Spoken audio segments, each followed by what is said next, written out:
Hi, my name is Arinda Daphine. I'm from Uganda. My name Arinda means patience. I love it so much. Growing up, I was always asked, "What's your traditional name?" And I would say Arinda, and they're like, "Oh, Arinda sounds very English, but yeah, Arinda is a." I come from Kanungu. It's a Kanungu name, a Chichiga name, and I'm proud of my belonging. I'm a lawyer by training. I'm a poet by choice. Growing up, I thought I'd be an actress, but well, I guess some dreams don't come true. But in my performances, I get to act a little bit. I wish I could act some more, but maybe future plans, I'll try to do some more of that.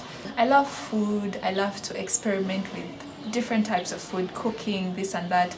And yeah, I wish to own land by Lake Victoria one day. That's one of my dreams. I hope it comes true and I'll have vegetables and herbs and yes, I'll be the true African poetess with a garden and the shores of Lake Victoria to spread my legs on. Anyways, I love my country so much, and while I'm not practicing law, I have not totally become useless to my country. I use my poetry to speak about the concerns that need to be spoken about that well, I won't say people are afraid to speak about them. Maybe they're probably speaking about them, but I have a voice and I'm using it to speak on some of these issues. Some of these issues are political, some of them are about personal identity, and there's always the debate of what is political and what is personal and when do these two interweave. And true, they do interweave. So, for instance, my poem, Rebel Queens, you may call it a personal poem because it explores an erotic relationship between two women, which in my country is not accepted, and attempts have been made to make it illegal. Luckily, the law was declared unconstitutional because of the process in which it was passed. But currently, right now, you cannot be open. You can be openly, gay or lesbian. However, you cannot, let's say, get married. You cannot officiate it, and also society has not accepted it as as an acceptable orientation.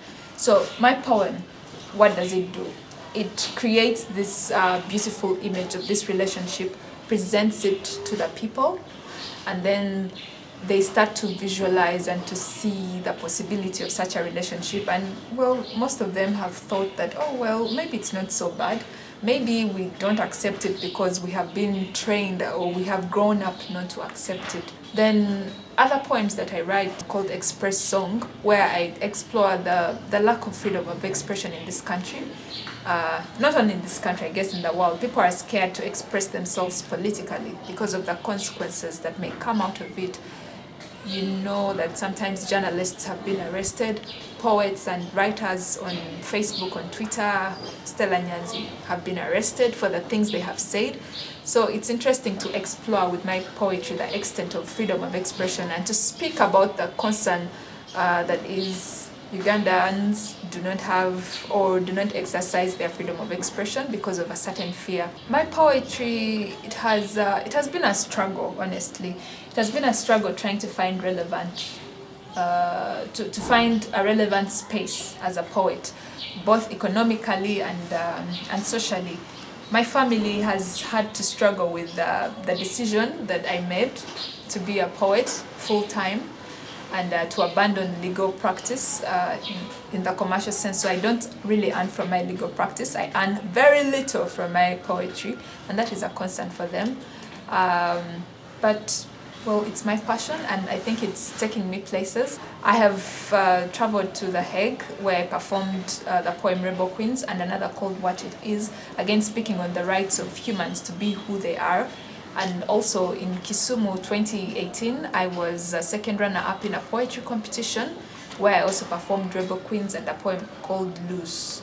So I believe poetry has great potential for me and for Uganda, and I'll keep on doing it and spreading the love through artistic words.